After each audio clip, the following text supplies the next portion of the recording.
Guys, kembali lagi ke channel YouTube Fili Halim di vlog baca Alkitab setiap hari.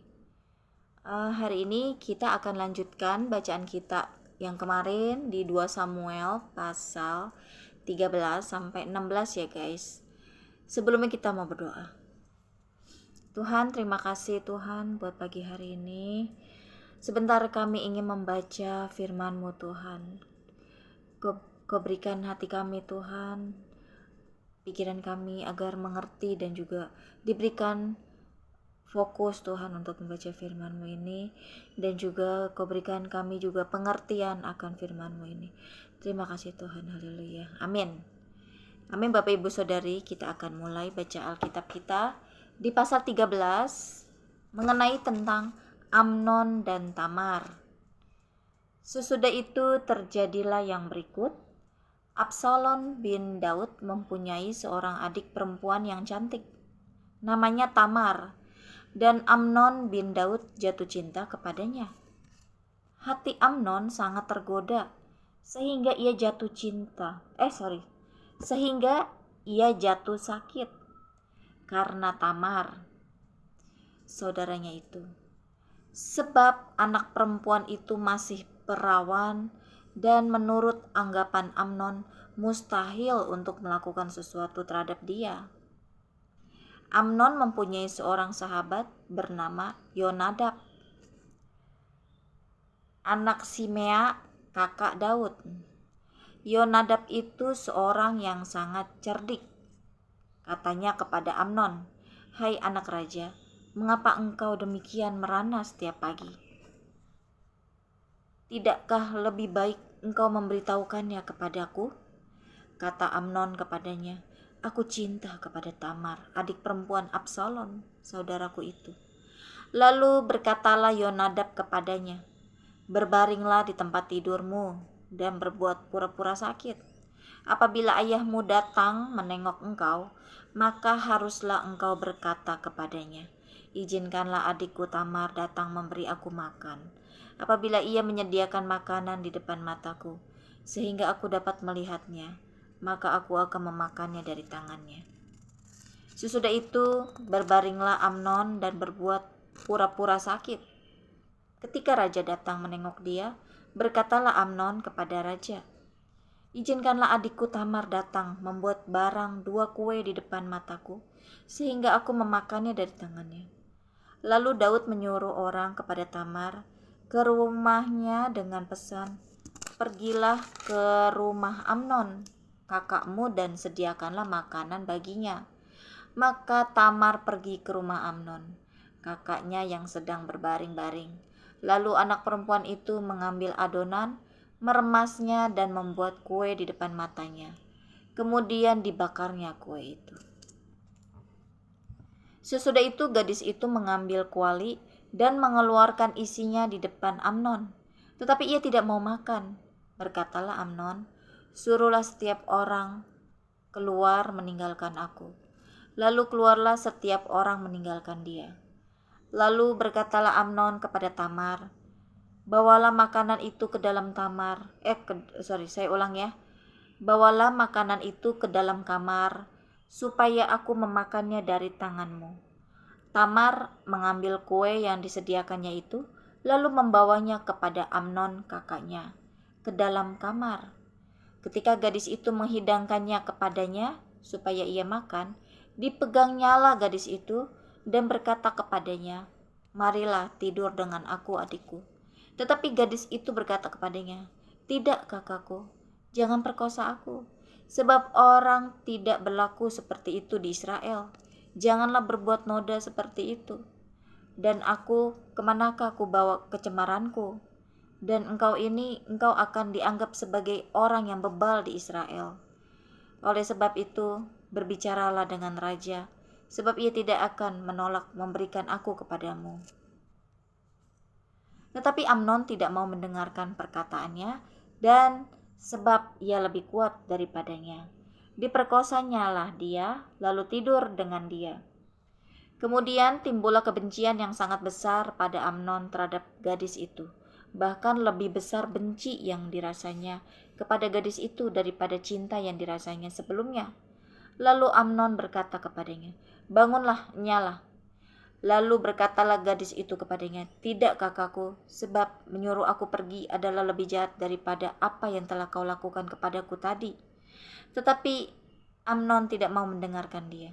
Dipanggilnya orang muda yang melayani dia, katanya, "Suruhlah perempuan ini pergi daripadaku, dan kuncilah pintu di belakangnya." Gadis itu memakai baju kurung yang maha indah, sebab demikianlah putri-putri raja yang masih perawan berpakaikan baju kurung panjang. Kemudian pelayan itu menyuruh dia keluar, lalu mengunci pintu di belakangnya.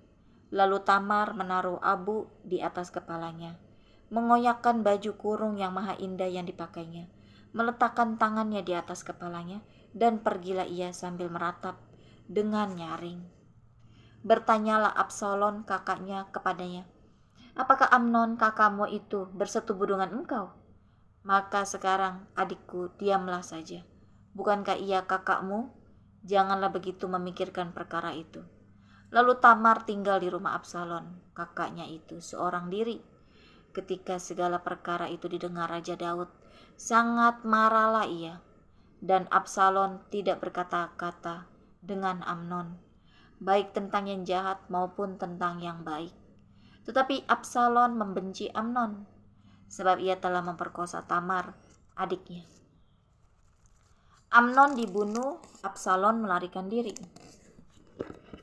Sesudah lewat 2 tahun, Absalom mengadakan pengguntingan bulu domba di Baal Hajor yang dekat kota Efraim. Lalu Absalom mengundang semua anak raja. Kemudian Absalom menghadap raja lalu berkata, "Hambamu ini mengadakan pengguntingan bulu domba. Kiranya raja dan pegawai-pegawainya ikut bersama-sama dengan hambamu ini." Tetapi raja berkata kepada Absalom, "Maaf anakku, jangan kami semua pergi, supaya kami jangan menyusahkan engkau." Lalu Absalom mendesak, tetapi raja tidak mau pergi, ia hanya memberi restu kepadanya. Kemudian berkatalah Absalom, "Kalau tidak, izinkanlah kakakku Amnon pergi beserta kami." Tetapi raja menjawabnya, "Apa gunanya ia pergi bersama-sama dengan engkau?" Tetapi ketika Absalom mendesak, diizinkannyalah Amnon dan semua anak raja pergi beserta dia. Lalu Absalom memerintahkan orang-orangnya demikian, "Perhatikan, apabila hati Amnon menjadi gembira karena anggur, dan aku berkata kepadamu, paranglah Amnon, maka haruslah kamu membunuh dia. Jangan takut, bukankah aku yang memerintahkannya kepadamu? Kuatkanlah hatimu dan tunjukkanlah dirimu sebagai orang yang gagah perkasa." Orang-orang Absalom memperlakukan Amnon seperti yang diperintahkan Absalom. Lalu bangunlah semua anak raja itu. Mereka menaiki bagalnya masing-masing dan melarikan diri. Mereka masih di tengah jalan ketika kabar sampai kepada Daud demikian, Absalom telah membunuh semua anak raja. Tidak ada seorang pun dari mereka yang lolos. Lalu bangunlah raja, dikoyakannya pakaiannya, dan berbaring di lantai, dan semua pegawainya yang hadir padanya mengoyakkan pakaian mereka. Maka berbicaralah Yonadab, anak Simea, kakak Daud. Katanya, "Janganlah tuanku menyangka bahwa semua orang muda anak-anak raja itu telah dibunuh. Hanya Amnon yang mati, sebab hal itu telah terlihat pada air muka Absalom sejak Amnon memperkosa Tamar adiknya. Jadi janganlah tuanku raja menaruh pikiran dalam hatinya bahwa semua anak raja itu sudah mati, sebab hanya Amnon yang mati." Absalom melarikan diri ketika orang yang berjaga-jaga melayangkan pandangnya. Maka terlihatlah olehnya sejumlah besar orang datang dari jurusan Horonaim sepanjang sisi pegunungan. Berkatalah Yonadab kepada raja, "Lihat, anak-anak raja datang. Benar seperti kata hambamu ini." Baru saja ia habis berkata, datanglah anak-anak raja itu. Mereka menangis dengan suara nyaring. Juga raja dan semua pegawainya menangis dengan amat keras. Absalom telah melarikan diri dan telah pergi kepada Talmai bin Amihur, raja negeri Gesur. Dan Daud berduka cita berhari-hari lamanya karena anaknya itu. Absalom telah melarikan diri dan telah pergi ke Gesur. Ia tinggal di sana 3 tahun lamanya. Lalu raja tidak lagi marah terhadap Absalom sebab kesedihan hatinya karena kematian Amnon telah surut. Pasal 14. Absalom kembali. Ketika Yoab anak Zeruya mengetahui bahwa hati raja merindukan Absalom, maka ia menyuruh orang ke Tekoa menjemput dari sana seorang perempuan yang bijaksana. Lalu ia berkata kepada perempuan itu, "Berlakulah pura-pura berkabung, dan pakailah pakaian berkabung, janganlah berurap dengan minyak, dan berlakulah seperti seorang perempuan yang telah lama berkabung karena seorang mati." Kemudian masuklah menghadap raja dan berbicaralah kepadanya seperti ini. Lalu Yoab menaruh perkataannya ke dalam mulut perempuan itu. Ketika perempuan Tekoa itu masuk menghadap raja, sujudlah ia dengan mukanya ke tanah dan menyembah, sambil berkata, "Tolonglah ya tuanku raja." Raja bertanya kepadanya, "Ada apa?" Jawabnya, "Aku ini seorang janda, sebab suamiku sudah mati. Hambamu ini mempunyai 2 orang anak laki-laki, mereka berkelahi di padang, dan karena tidak ada yang memisahkan, maka yang satu memukul yang lain dan membunuh dia. Dan sekarang seluruh kaum keluarga bangkit melawan hambamu ini, dan mereka berkata, 'Serahkanlah orang yang membunuh saudaranya itu, supaya kami menghukum dia mati, ganti nyawa saudaranya yang telah dibunuhnya itu, dan supaya kami memunahkan juga ahli waris itu. Mereka hendak memunahkan keturunanku yang masih tersisa itu, dengan tidak meninggalkan nama atau keturunan bagi suamiku di muka bumi.' Lalu berbicaralah raja kepada perempuan itu, 'Pulanglah ke rumahmu, mengenai engkau akan kuberi perintah.' Perempuan Tekoa itu berkata kepada raja, 'Aku dan keluargaku akan menanggung kesalahan itu, ya tuanku raja.' Tetapi raja dan tahtanya tak bersalah. Lalu berkatalah raja, 'Jika ada orang yang mengatakan apa-apa lagi terhadap engkau, bawalah orang itu menghadap aku, maka ia tidak akan mengusik engkau lagi.'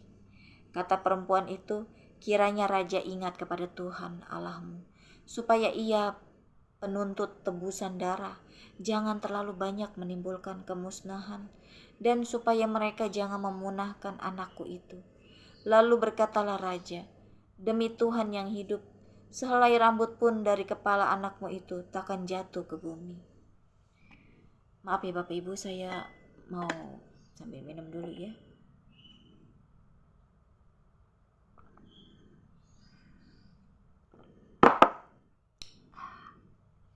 Kita lanjut di ayat 12. Kemudian berkatalah perempuan itu, "Izinkanlah hambamu ini berkata sepatah kata lagi kepada tuanku raja." Jawabnya, "Katakanlah." Berkatalah perempuan itu, "Mengapa raja merancang hal yang demikian terhadap umat Allah? Oleh karena tuanku mengucapkan perkataan ini, maka tuanku sendirilah yang bersalah dengan tidak mengizinkan pulang orang yang telah dibuangnya. Sebab kita pasti mati. Kita seperti air yang tercurah ke bumi, yang tidak terkumpulkan. Tetapi Allah tidak mengambil nyawa orang, melainkan Ia merancang supaya seorang yang terbuang jangan tinggal terbuang daripadanya. Maka sekarang aku datang mengatakan perkataan ini kepada tuanku raja, karena orang banyak itu telah menakut-nakuti aku. Sebab itu pikir hambamu ini, baiklah aku berbicara dahulu dengan raja. Mungkin raja mengabulkan permohonan hambanya ini.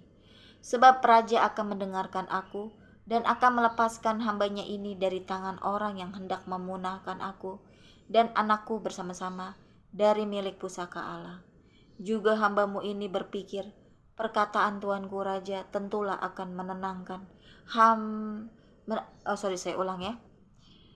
Ayat 17, juga hambamu ini berpikir, perkataan tuanku raja tentulah akan menenangkan hati Sebab seperti malaikat Allah, demikianlah Tuanku Raja, yang dapat membeda-bedakan apa yang baik dan yang jahat. Dan Tuhan Allahmu kiranya menyertai tuanku. Lalu raja menjawab, katanya kepada perempuan itu, baiklah, jangan sembunyikan kepadaku apa yang hendak kutanyakan kepadamu. Kata perempuan itu, berkatalah kiranya tuanku raja. Kemudian bertanyalah raja, adakah Yoab campur tangan dengan engkau dalam semuanya ini? Perempuan itu menjawab, demi hidupmu tuanku raja, tidaklah mungkin untuk menyimpang ke kanan atau ke kiri dari segala yang tuanku raja katakan. Sesungguhnya hambamu Yoab yang memerintahkan daku, dialah yang menaruh ke dalam mulut hambamu segala perkataan ini, dengan maksud untuk mengubah rupa perkara itu. Maka hambamu Yoab melakukan perkara ini. Tetapi tuanku bijaksana sama seperti malaikat Allah, sehingga mengetahui semua yang terjadi di bumi. Sesudah itu berkatalah raja kepada Yoab, baik, kukabulkan permohonan ini. Pergilah, bawalah kembali orang muda Absalom itu.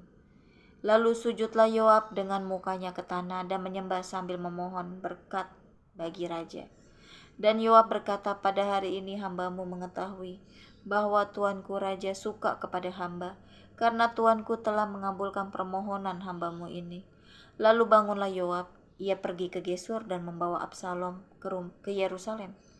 Tetapi berkatalah raja, ia harus pergi ke rumahnya sendiri, jangan ia datang ke hadapanku. Jadi pergilah Absalom ke rumahnya sendiri dan tidak datang ke hadapan raja. Di seluruh Israel tidak ada yang begitu banyak dipuji kecantikannya seperti Absalom. Dari telapak kakinya sampai ujung kepalanya tidak ada cacat padanya. Apabila ia mencukur rambutnya pada akhir tiap-tiap tahun, ia mencukurnya karena menjadi terlalu berat baginya. Maka ditimbangnya rambutnya itu, 200 sikal beratnya, menurut batu timbangan raja. Bagi Absalom lahir 3 orang anak laki-laki dan seorang anak perempuan yang bernama Tamar. Ia seorang perempuan yang cantik. Setelah Absalom diam di Yerusalem genap 2 tahun lamanya dengan tidak datang ke hadapan raja, maka Absalom menyuruh memanggil Yoab untuk diutus kepada raja. Tetapi ia tidak mau datang kepadanya. Kemudian disuruhnya memanggil dia lagi untuk kedua kalinya. Tetapi ia tidak mau datang. Lalu berkatalah ia kepada hamba-hambanya, lihat, ladang Yoab ada di sisi ladangku, dan di sana ada jelainya. Pergilah bakarlah itu. Maka hamba-hamba Absalom membakar ladang itu. Lalu Yoab pergi mendapatkan Absalom ke rumahnya dan bertanya kepadanya, mengapa hamba-hambamu membakar ladang kepunyaanku itu? Jawab Absalom kepada Yoab, ya, aku telah menyuruh orang kepadamu mengatakan, datanglah kemari, supaya aku mengutus engkau kepada raja, untuk mengatakan, apa gunanya aku datang dari Gesur? Lebih baik aku masih tinggal di sana.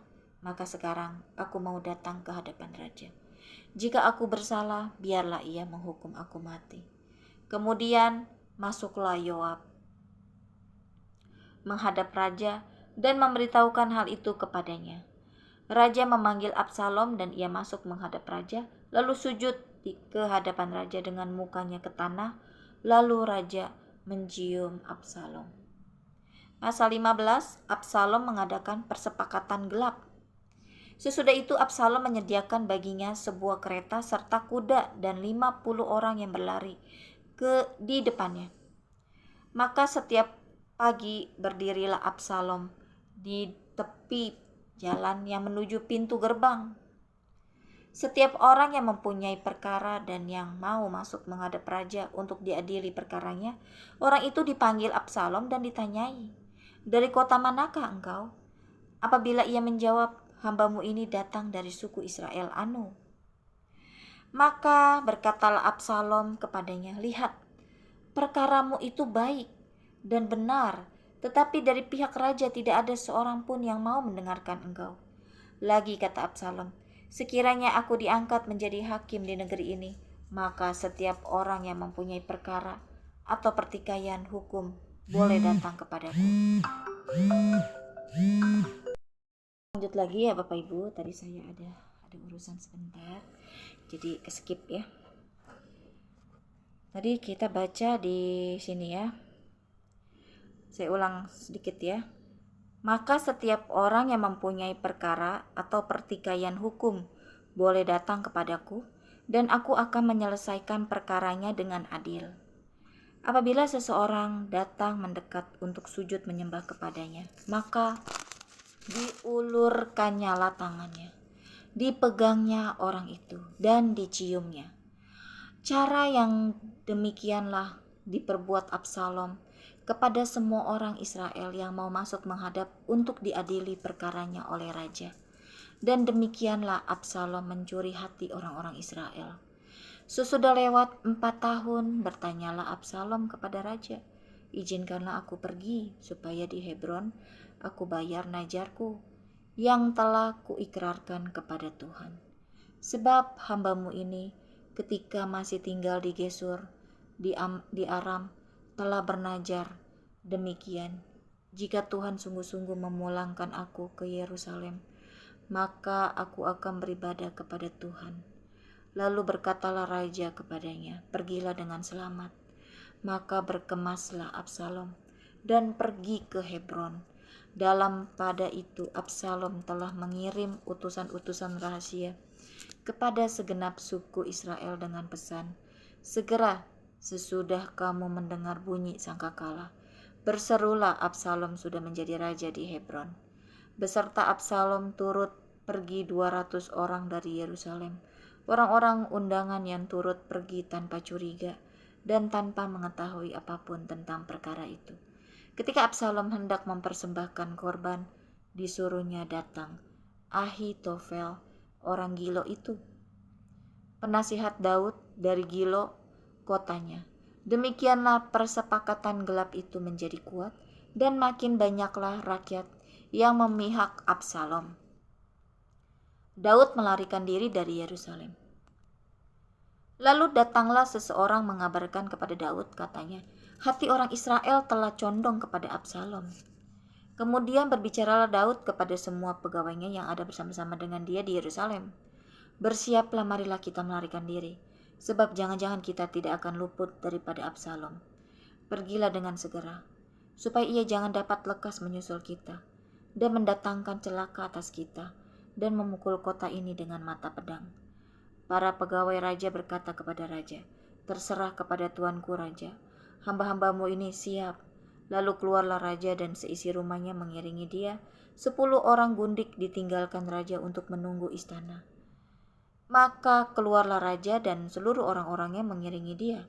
Dekat rumah yang terakhir mereka berhenti. Sedang semua pegawainya berjalan melewatinya, juga semua orang Kreti dan semua orang Peleti, juga semua orang Gad, 600 orang banyaknya, yang mengiringi dia sejak dari Gad berjalan melewati raja. Lalu bertanyalah raja kepada Itai, orang Gad itu, mengapa pula engkau berjalan beserta kami? Pulanglah dan tinggallah bersama-sama raja, sebab engkau orang asing, lagi pula engkau orang buangan dari tempat asalmu. Baru kemarin engkau datang, masakan pada hari ini aku akan membawa engkau mengembara bersama-sama kami, padahal aku harus pergi, entah kemana. Pulanglah dan bawalah juga saudara-saudaramu pulang. Mudah-mudahan Tuhan menunjukkan kasih dan setia kepadamu. Tetapi Itai menjawab raja, demi Tuhan yang hidup dan demi hidup tuanku raja, di mana tuanku raja ada, baik hidup atau mati, di situ hambamu juga ada. Lalu berkatalah Daud kepada Itai, jika demikian, berjalanlah lewat. Kemudian lewatlah Itai, orang Gad itu, bersama-sama dengan semua orangnya, dan semua anak yang menyertai dia. Seluruh negeri menangis dengan suara keras ketika seluruh rakyat berjalan lewat. Raja menyeberangi sungai Kidron, dan seluruh rakyat berjalan ke arah padang gurun. Dan lihat, juga Zadok ada di sana beserta semua orang Lewi, pengangkat tabut perjanjian Allah. Mereka meletakkan tabut Allah itu. Juga Abiatar ikut datang sampai seluruh rakyat dari kota selesai menyeberang. Lalu berkatalah raja kepada Zadok, bawalah tabut Allah itu kembali ke kota. Jika aku mendapat kasih karunia di mata Tuhan, maka ia akan mengizinkan aku kembali, sehingga aku akan melihatnya lagi, juga tempat kediamannya. Tetapi jika ia berfirman begini, aku tidak berkenan kepadamu, maka aku bersedia, biarlah dilakukannya kepadaku apa yang baik di matanya. Lagi berkatalah raja kepada Zadok imam itu, jadi engkau dan Abiatar pulanglah ke kota dengan selamat beserta anakmu masing-masing, yakni Ahimas anakmu dan Yonatan anak Abiatar. Ketahuilah, aku akan menanti di dekat tempat-tempat penyeberangan ke padang gurun sampai ada kabar dari kamu untuk memberitahukan aku. Lalu Zadok dan Abiatar membawa tabut Allah itu kembali ke Yerusalem dan tinggallah mereka di sana. Daud mendaki Bukit Zaitun sambil menangis. Kepalanya berselubung dan ia berjalan dengan tidak berkasut. Juga seluruh rakyat yang bersama-sama dengan dia, masing-masing berselubung kepalanya, dan mereka mendaki sambil menangis. Ketika kepada Daud dikabarkan demikian, Ahitofel ada di antara orang-orang yang bersepakat dengan Absalom. Maka berkatalah Daud, gagalkanlah kiranya nasihat Ahitofel itu ya Tuhan. Ketika Daud sampai ke puncak, ke tempat orang sujud menyembah kepada Allah, maka datanglah Husai, orang Arki, mendapatkan dia dengan jubah yang terkoyak dan dengan tanah di atas kepala. Berkatalah Daud kepadanya, jika engkau turut dengan aku, maka engkau menjadi beban kepadaku nanti. Tetapi jika engkau kembali ke kota dan berkata kepada Absalom, aku ini hambamu ya raja, sejak dahulu aku hamba ayahmu, tetapi sekarang aku menjadi hambamu. Dengan demikian engkau dapat membatalkan nasihat Ahitofel demi aku. Bukankah Zadok dan Abiatar, imam-imam itu ada bersama-sama engkau di sana? Jadi segala yang kau dengar dari dalam istana raja, haruslah kau beritahukan kepada Zadok dan Abiatar, imam-imam itu. Ingatlah di sana bersama-sama dengan mereka ada kedua anak mereka, Ahimas anak Zadok dan Yonatan anak Abiatar. Dengan perantaraan mereka haruslah kamu kirimkan kepadaku segala hal yang kamu dengar. Dan tibalah Husai, sahabat Daud, di Yerusalem tepat pada waktu Absalom masuk ke kota itu. Pasal 16, Daud bertemu dengan Ziba. Ketika Daud baru saja melewati puncak, datanglah Ziba, hamba Mefiboset, mendapatkan dia membawa sepasang keledai yang berpelana dengan muatan 200 ketul roti, 100 buah kue kismis, 100 buah-buahan musim panas, dan sebuyung anggur. Lalu bertanyalah raja kepada Ziba, apakah maksudmu dengan semuanya ini? Jawab Ziba, keledai-keledai ini bagi keluarga raja untuk ditunggangi, roti dan buah-buahan ini bagi orang-orangmu untuk dimakan, dan anggur ini untuk diminum di padang gurun oleh orang-orang yang sudah lelah. Kemudian bertanyalah raja, di manakah anak tuanmu? Jawab Ziba kepada raja, ia ada di Yerusalem, sebab katanya, pada hari ini kaum Israel akan mengembalikan kepadaku kerajaan ayahku. Lalu berkatalah raja kepada Ziba, kalau begitu kepunyaanmu lah segala kepunyaan Mefiboset. Kata Ziba, aku tunduk, biarlah kiranya aku tetap mendapat kasih di matamu ya tuanku raja. Simei mengutuki Daud. Ketika Raja Daud telah sampai ke Bahurim, keluarlah dari sana seorang dari kaum keluarga Saul. Ia bernama Simei bin Gera. Sambil mendekati raja, ia terus-menerus mengutuk Daud, dan semua pegawai Raja Daud dilemparinya dengan batu, walaupun segenap tentara dan semua pahlawan berjalan ke kiri kanannya. Beginilah perkataan Simei pada waktu ia mengutuk, Nyalah engkau penumpah darah orang Dursila. Tuhan telah membalas kepadamu segala darah keluarga Saul yang engkau gantikan menjadi raja. Tuhan telah menyerahkan kedudukan raja kepada anakmu Absalom. Sesungguhnya engkau sekarang dirundung malang karena engkau seorang penumpah darah. Lalu berkatalah Abisai, anak Zeruya kepada raja, "Mengapa anjing mati ini mengutuki tuanku raja? Izinkanlah aku menyeberang dan memenggal kepalanya." Tetapi kata raja, "Apakah urusanku dengan kamu, hai anak-anak Zeruya? Biarlah ia mengutuk. Sebab apabila Tuhan berfirman kepadanya, kutukilah Daud, siapakah yang akan bertanya, mengapa engkau berbuat demikian?" Pula kata Daud kepada Abisai dan kepada semua pegawainya, "Sedangkan anak kandungku ingin mencabut nyawaku, terlebih lagi sekarang orang Benyamin ini. Biarkanlah dia dan biarlah ia mengutuk, sebab Tuhan yang telah berfirman kepadanya demikian. Mungkin Tuhan akan memperhatikan kesengsaraanku ini, dan Tuhan membalas yang baik kepadaku sebagai ganti kutuk orang itu pada hari ini." Demikianlah Daud melanjutkan perjalanannya dengan orang-orangnya, sedang Simei berjalan terus di lereng gunung bertentangan dengan dia, dan sambil berjalan ia mengutuk, melemparinya dengan batu, dan menimbulkan debu dengan lelah sampailah raja dan seluruh rakyat yang ada bersama-sama dengan dia ke Yordan, lalu mereka beristirahat di sana. Husai dan Ahitofel menghadap Absalom.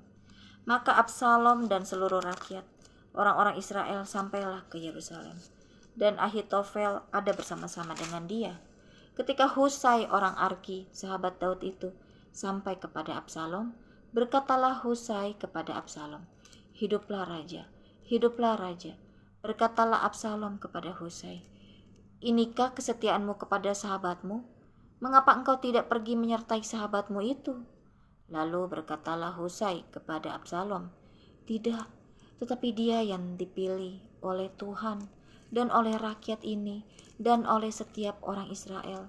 Dialah yang memiliki aku, dan bersama-sama dengan dialah aku akan tinggal. Lagi pula kepada siapakah aku memperhambakan diri? Bukankah kepada anaknya? Sebagaimana aku memperhambakan diri kepada ayahmu, demikianlah aku memperhambakan diri kepadamu." Kemudian berkatalah Absalom kepada Ahitofel, "Berilah nasihat, apakah yang harus kita perbuat?" Lalu jawab Ahitofel kepada Absalom, "Hampirilah gundik-gundik ayahmu yang ditinggalkannya untuk menunggui istana. Apabila seluruh Israel mendengar bahwa engkau telah membuat dirimu dibenci oleh ayahmu, maka segala orang yang menyertai engkau akan dikuatkan hatinya. Maka dibentangkanlah kemah bagi Absalom di atas soto." Lalu Absalom menghampiri gundik-gundik ayahnya di depan mata seluruh Israel. Pada waktu itu nasihat yang diberikan Ahitofel adalah sama dengan petunjuk yang dimintakan daripada Allah. Demikianlah dinilai setiap nasihat Ahitofel, baik oleh Daud maupun oleh Absalom. Amin. Bapak Ibu, kita sudah selesai. Besok kita akan lanjutkan di pasal berikut. Kita akan tutup dalam doa. Terima kasih Tuhan, kami setelah selesai membaca firman-Mu.